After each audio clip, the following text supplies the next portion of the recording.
What should you do twice a day to keep that cavity cat away? Floss, that's right. If you brush and your gums bleed, there's one thing you'll likely need. Floss, that's right. What's that string that cleans your gums and makes them healthy and brushing fun? Floss.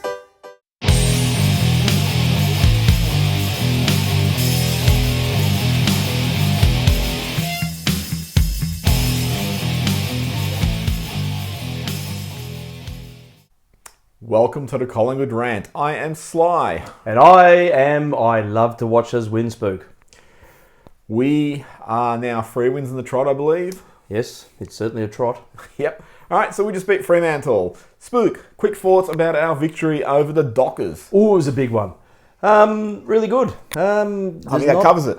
There's not a lot to complain about this week. Oh, there is, but we'll get to that. All right, let's get to it. No, we'll get to it in a second. Let's just look at the quarter by quarter. First quarter, 3-6 to 2-3. Second quarter, 5-2 to 1-1.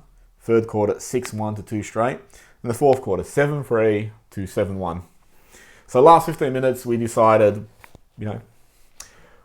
put the cue in the rack. Let's preserve ourselves for Queen's birthday. And away we go. And then Fremantle got a fair few goals. It's not an uncommon thing to happen, though. There's a lot of sides will put the cue in the rack and quite happily have that margin reduced. Now, the only thing is percentage is important to maintain that. We probably should have had a nice big win, but it is what it is. 10-goal wins, nothing to be sniffed at. Sniffed at or sneezed at? Sniffed at.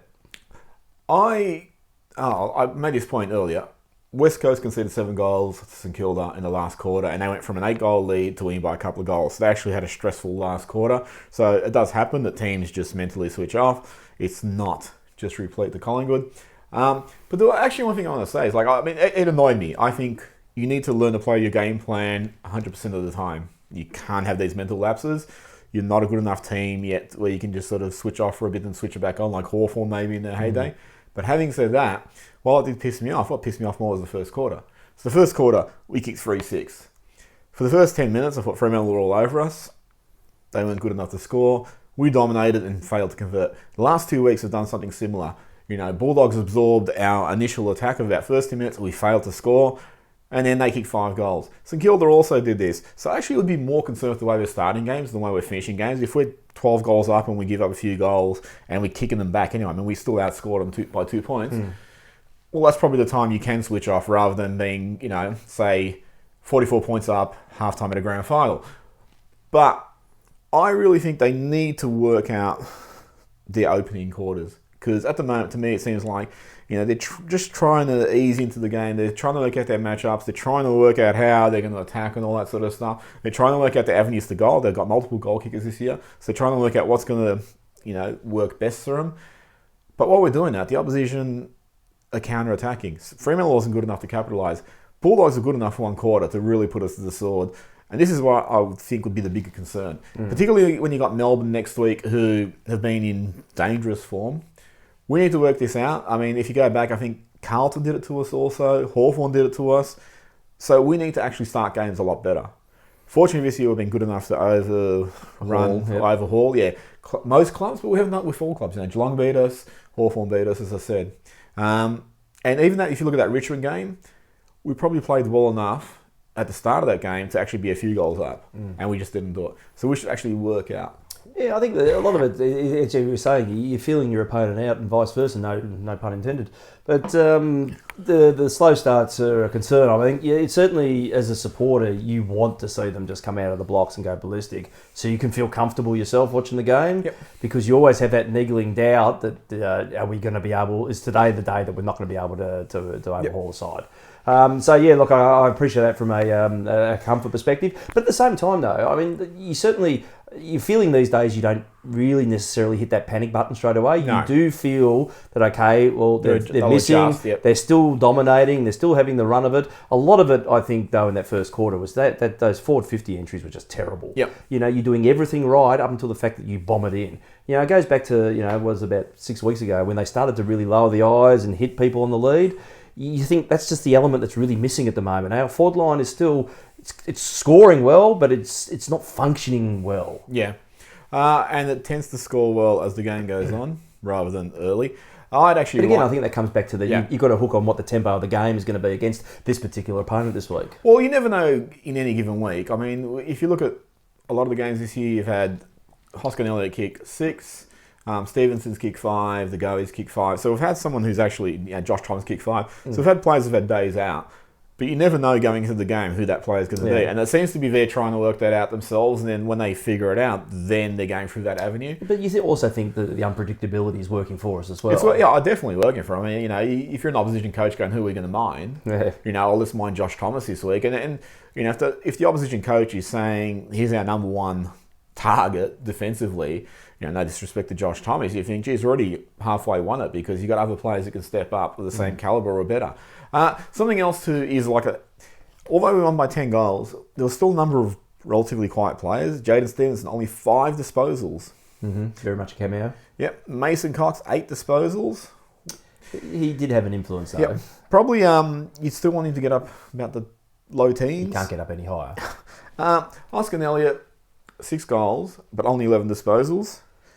Flynn Appleby. You've always got something negative to say about him. Yeah. No, it's yin and yang, isn't it? I love Hoskin Elliott, but I was just saying, in those games where he's not going to hit in the scoreboard, he needs to do more possession-wise. Yeah, he hits the scoreboard and you still want him to do more.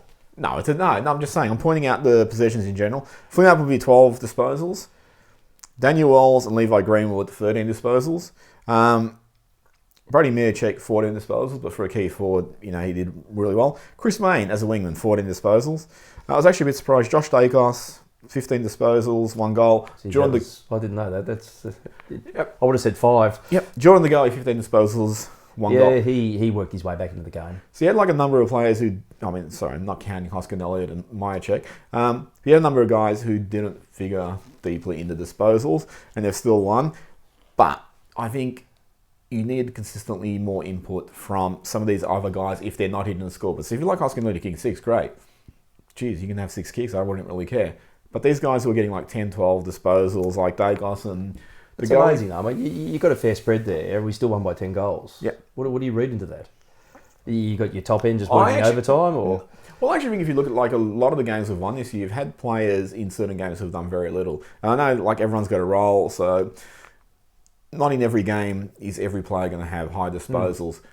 But I'll get to some of this later on, but... In terms of having an even spread, I think there's a few players who you'll forgive having low disposals, like Stevenson, who's, what's in his 11th game. Dacos, who's probably hasn't played many more games than that. I can forgive them having quieter ones. It's the sort of next tier up, players who are having quieter ones, who you need to really hit the positions more. Anyway, I don't really think there's a lot more to cover the Fremantle game. We trashed them, went into that game thinking we need to get a bit of percentage. We did get a bit of percentage, and we won comfortably and best. Yet, as you pointed out, no injuries. No, that's it. Yeah, that was a great aspect of the game. Yep. It's good to say a very rare aspect of the game. I think it was the 14 band-aids that Wellesley put onto his feet that saved him in the end. Yeah, we'll get to Wellesley a bit later. Any last thoughts? No, I like the big wins. That was one of the biggest margins since, when? I can't remember when. Probably 1,000 years ago. I can't remember last time we won. It's amazing. I mean, it's relaxing and it's just good to smash aside. It just feels good to do this again. Yep. Thanks, Woods. All right, so we'll be right back with Media Mephitic.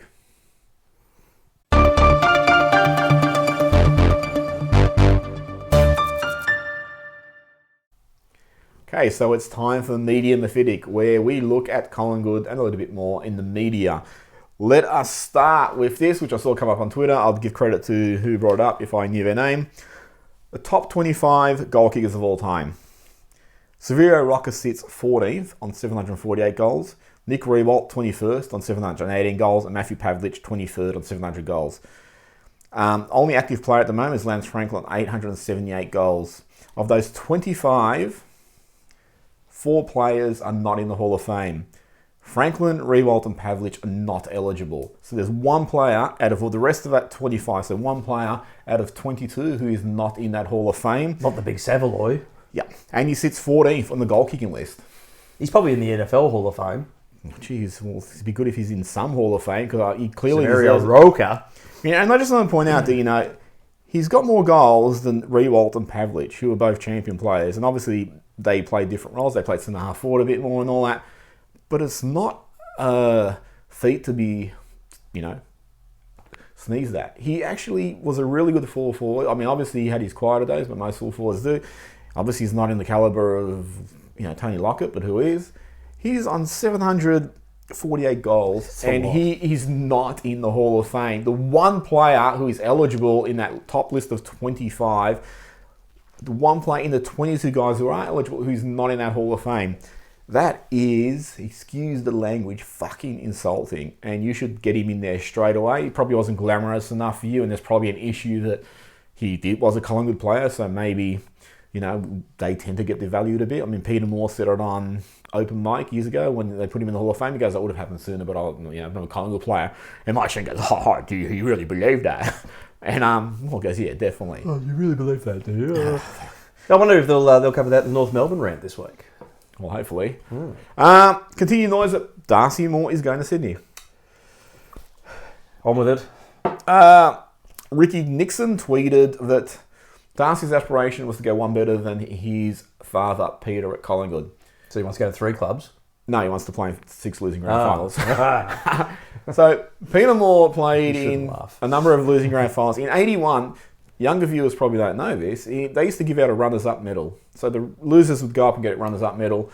Peter Moore went up as the captain of Collingwood at that time, said they would keep coming back until they won one. He got his runners-up medal and he tossed it into the crowd, and that ended the runners-up medal awards, awarding it to the player. Good work.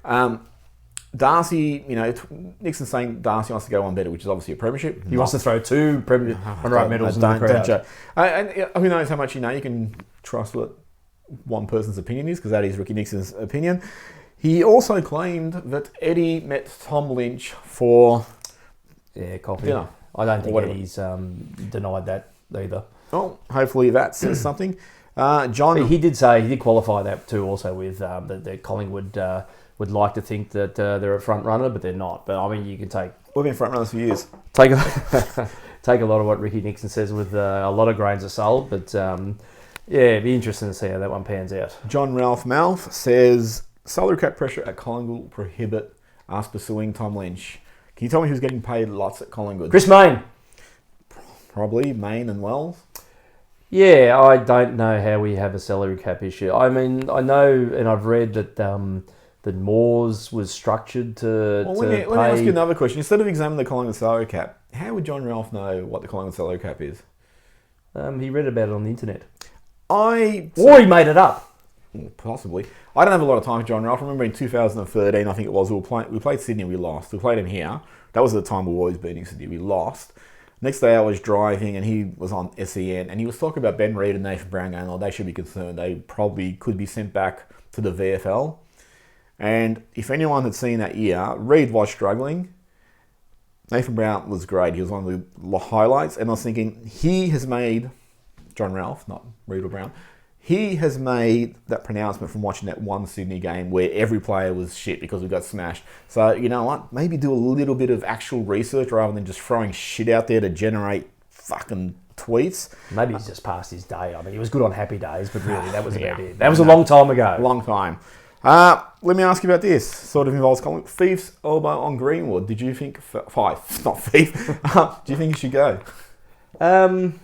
At the time, I thought it'd be a week. It's clumsy, and they're really cracking down on the forearm to the head. It didn't do any damage, fortunately, unfortunately. But really it is what it is. He's got a week in the end, so that's probably about right. It's not the sort of thing you want to see in the game, I don't think. Yeah, that's one thing that, there's elements that you can take. But the forearm raised. That was amazing. He did that. Yeah, he brought the elbow up. It's not a great look, and a week's probably about right. And he can't win the Brownlow now. I love the discussion the commentators had. Oh well, it didn't do really a lot of damage. So yeah, it's like really that's it. Yeah, that's fair enough. It's like if I took a shot at the president and I missed, I could say, "Well, it didn't do any damage." So you give me a week. Give me a week. You get less of a sentence for attempted murder. So I can see their logic. Scuttlebutt is that Cale Kirby's heart condition will prohibit him pursuing an AFL career. Yeah, that's true. That's a shame. I mean, I really loved his first year in the VFL, leading goal kicker. And that's the sort of play we really miss at Collingwood. I want a little Goal sneak. Excitement machine. Yep, and he had everything waiting in the wings to hopefully produce that. And if it's cut short because of condition, that's going to be a real tragedy. Yep, totally agree. Let's go to the message boards. So I don't read a lot of message boards anymore for a reason we're going to get into. There was quite a bit of hysteria that we conceded 7 goals in that last 15 minutes and that we were just a total failure. You know, and let me point out again that West Coast also conceded 7 goals to St Kilda. St Kilda's lower than Fremantle. West Coast's concession made that a game. So what do you think about the hysteria?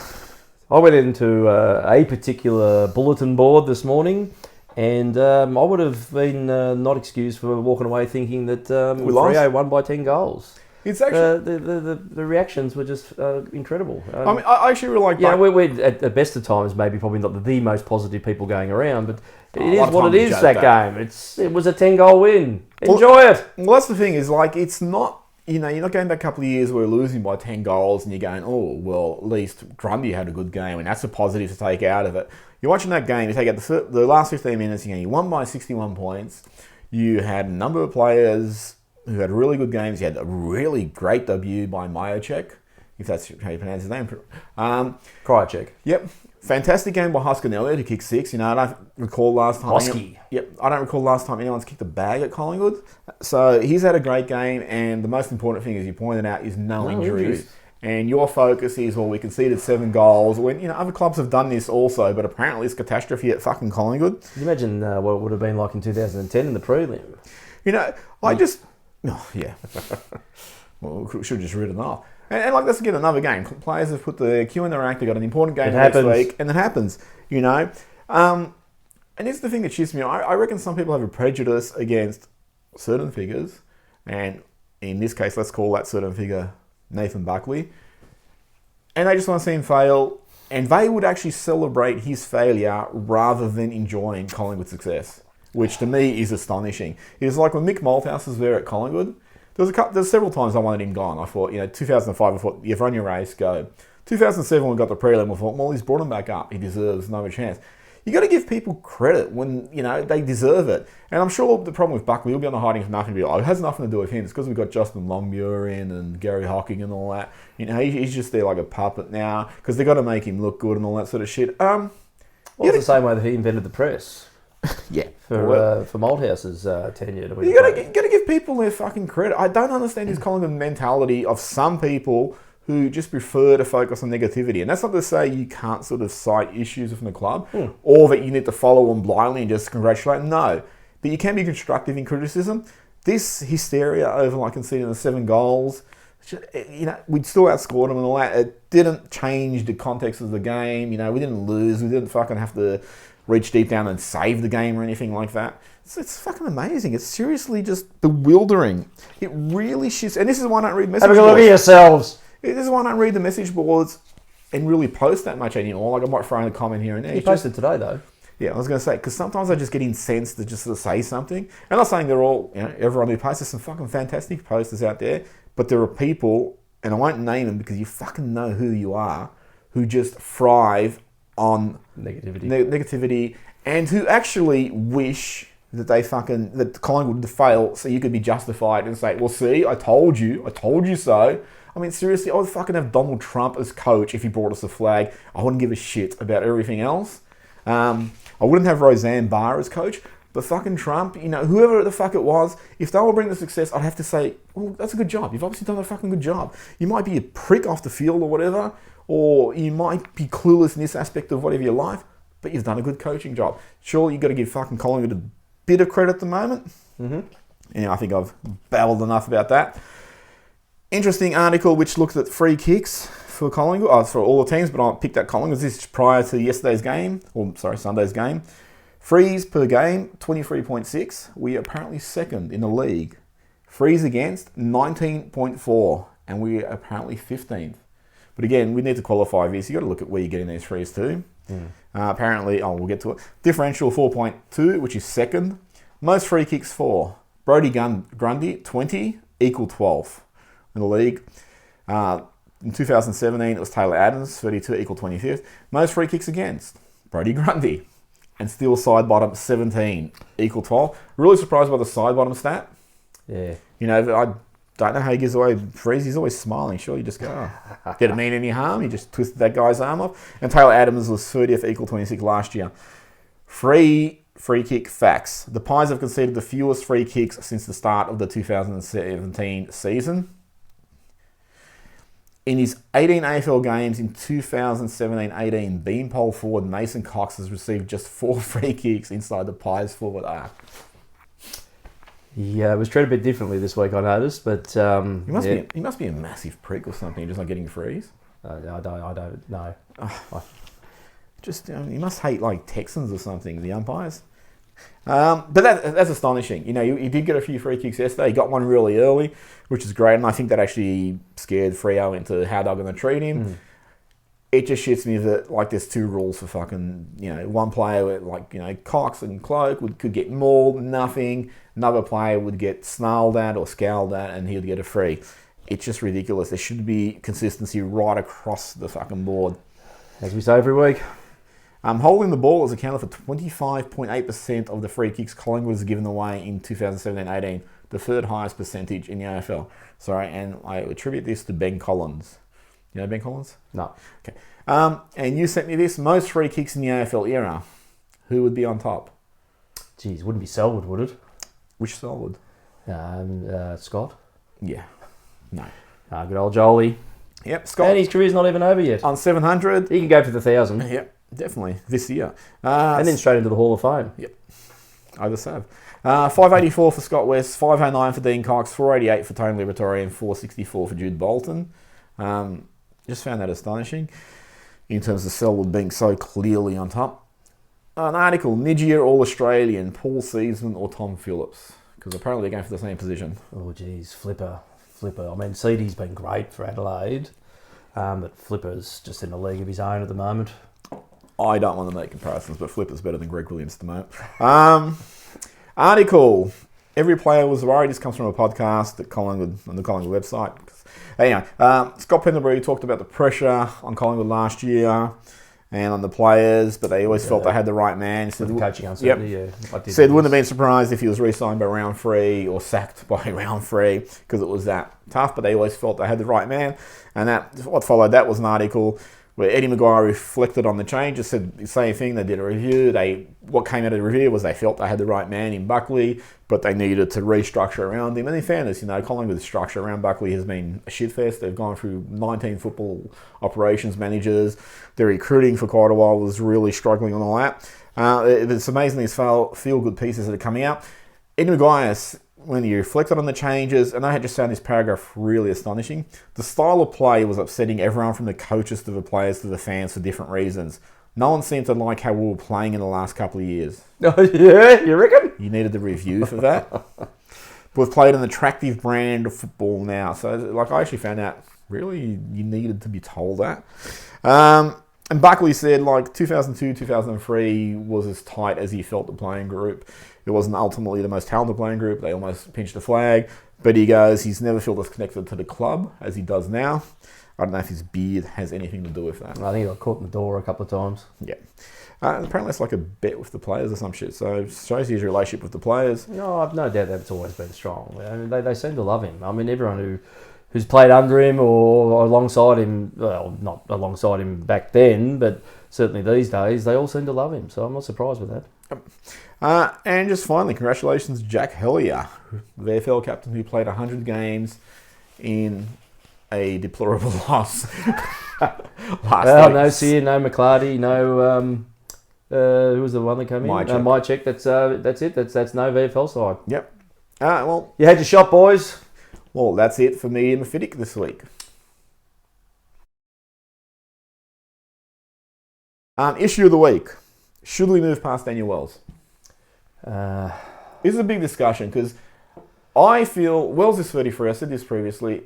33 is an age where players generally will slow down and will have injuries or whatever. You get the exceptions like Burgoyne at Hawthorn, who just looks as quick as ever and all that. It's great. Magic potion. Yep, at Hawthorn. Hawthorn's bubbling away. But that's generally not the rule. Most players by 31, 32 are finishing. Wells is, when he's up and running, he's fantastic. Against Bulldogs, every touch he had was class. This game, he had, I think, one really influential touch. He really looked slow. Should we actually be persevering with him? Because for me, the players in the team should be warranting their spot. He's not actually warranting his spot. They're actually giving him match conditioning so they can bring him up in the hopes he doesn't break down at a later date. But I think Bucks likes to have an even spread of experience too. And I think that's where they're looking to him for a little bit of leadership, a little bit of, these are the moments, boys, when you see them happen on the field, this is where we want you to move towards. I mean, unfortunately, he's just not delivering on that element at the moment. I mean, when he has those silky moments, he's a beautiful player to watch. But that's the thing is, he's going to continue to have... No, and where's your cut-off point? At some point, you need to assess and say... Time to rest you again, this is mate. it. You don't drop him, you manage him. But it's not even that. There's a time you'd have to assess it and just say, you know what? You're not going to become the player that you were, and if in good reason, you're 33. And let me point this out, and this applies to Ben Reid also. You look at someone like Myercheck. He's gone past him. Well, Myercheck played, they gave him a run, he kicked 4 goals. Great. You look at him now going, well, you know what? You pump some games into him, he might become just as valuable as Ben Reid to that side. He might produce more. Look at someone like Tom Phillips, 38 games. He's fucking just a key cog in that side now. Wouldn't you rather be pumping games in the same youngster in the hope that they'll come up? Yeah. But, I mean, how many of those types can you carry in a side and hope to be successful? I think at the moment, we seriously couldn't see us. I mean, I'd hope you'd be wrong, but I couldn't see us winning the flag this year. You're really looking now to get some finals experience into them.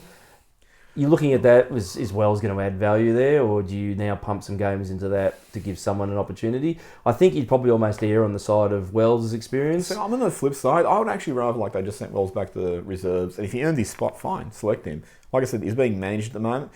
But I think when you're building a club toward premiership or premiership contention, you have to make hard calls. You go back to 2010, Malthouse said bye to Lockyer, to O'Brien, to Fraser, to Metis was still a really good player. Yep. And you move past him. You go back to 1990, Lee Matthews traded out David Cloak. He got rid of Brian Taylor as the spearhead. I mean, he's still in and out of the side. But, Matthews realised at one stage, these guys, I can still play them. I'll get this out of them, but I need to move forward. Yeah, but that's a valid statement when you're on the cusp. And then you're citing both flag years. You when you're close... and you can sense you're close, then you probably do have the ability to make those type of... I know, but you look at 207, we made a prelim, and then Malthouse said, Buckley, you're out. You're not going to play another his year. hamstring had a fair bit to say with it. But that's the same as Wells. Wells isn't really doing much better. That's the other thing I was going to say with Wells too, is I don't look at that. I don't look at him play and think of what you were talking about. I just look at him and think you're going to make it through the next 10 minutes. Well, that's what I think. Yeah, and you must have that. And probably the benefit of having someone new come through is you probably think they're just going to run out of game. Unless something extraordinary happens and they get a bad injury from some unexplained, unexpected source, they're probably going to run the game out. With Wells, you're just not going to be sure. But this is the concern I said to you. Same with Reid. Yeah, I have the same fears when the two of them line up in a side. This is the concern I said. Do you want to really be left one down? Because the moment you're left one down, the rotations go. It kills you. Puts more, taxes the other players more. Particularly if you lose someone like Wells, and it's like, now you've got to actually play Cox longer. So you're actually down a lot of running. I don't think you can do the Cox double entendres anymore. But just, you're really playing a risk. And I just think, play him and Reid in the reserves for a month. If their bodies get through it, then fine, pick them. I actually don't like that they're going with 2 guys, and I'm sorry, they're both champions, and Reid's a premiership player. Reid is a gun when he's up and running. But I don't like that they're playing 2 guys who have a high probability of breaking down, and they're managing it to such an extent where they're dropping them or resting them every 2 weeks and then bringing them back in hopes that they can get them up to the finals. I would rather, go play McCartney for 12 games, let him run around, let his enthusiasm carry him through games and all that sort of shit, and hopefully that bodes well for the future. Of course, there's no guarantee that you bring a young player in and build a career. They might just come in, play 10 games and not be up to it or whatever. Not everyone's a Myercheck. Yep. But I would just rather they actually, did that. I just don't think the logic behind the way Reid and Wells are being managed is conducive to our premiership aspirations. I think it's just getting to the point where you're going, we're going to really manage you to the extent that we hope you don't break down, because what you might add still at this age is invaluable. I'd rather just go, well, screw it. Prove it or it's a gamble. It's definitely a gamble. Massive gamble. Any final thoughts on that? No. Well, that was the issue of the week. Leave your comments on what you think, which I can disagree with. And I'll delete them. Yep. Unless they're really good. Yep. On to the match preview.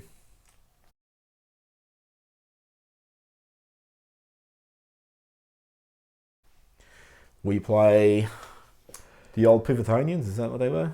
No, I don't care. Melbourne on the Queen's birthday. It's not really the Queen's birthday. I found that out last week. It's a fucking shock to me too. Is it? No. I made a cake. Sorry. Oh, you can still eat the cake. Interestingly, You going... can't have your cake and eat it too. Last week, all the top 8 had really soft games. This week, all the top 8 play one another. So West Coast first play Sydney 4th. Richmond second play Port Adelaide 8th. Geelong 5th play North Melbourne 6th. So if you lose, there's a possibility you're still going to stay in the mix. There's just a little bit of shuffling going on the ladder. But if you win, there's some potential leapfrogging that can go on. I wouldn't mind a bit of leapfrogging. Yeah, good old leapfrogging. Probably the only player we'll have back this week is Jeremy Howe. Definitely in, yep. What are your thoughts on playing Melbourne, who's been in devastating form? They haven't really beaten anyone fantastic. They beat like an Adelaide under-12 side. They beat the Bulldogs, who were struggling. They smashed Carlton, who were obviously struggling also. Not taking credit away from Melbourne because they still blitzed them. Mm-hmm. But it's not like they've come out and smashed Richmond or someone by 10 goals. Look, I think this is going to be a really good litmus test game too, because we, looking past this one, we have some really winnable games coming up. If we can win this one, that's going to set us up beautifully. I think mentally as well. There's one thing that I've got with Melbourne at the moment is they lost Lever with an ACL. Sometimes that can deflate a playing group because you've lost something that was going to be an essential cog to your year. So you think they'll give us some leverage? All right, I have to go now. So I think that could be a little bit of a factor, I hope. It's going to be a challenge. I think we'll be up for it. I think we will be seriously up for this game. And I think a lot of what we talked about before about taking the foot off the pedal at the end of the game is an indictment towards that we're going to give this a red-hot crack. And I think Melbourne will do it the same too. It's going to be a good test for them. It's going to be an absolute probably the ball best Queen's birthday game. Oh, it's been a... I don't think the two teams have ever been, up at the same time. Similar to Collingwood and Anzac Day, really. But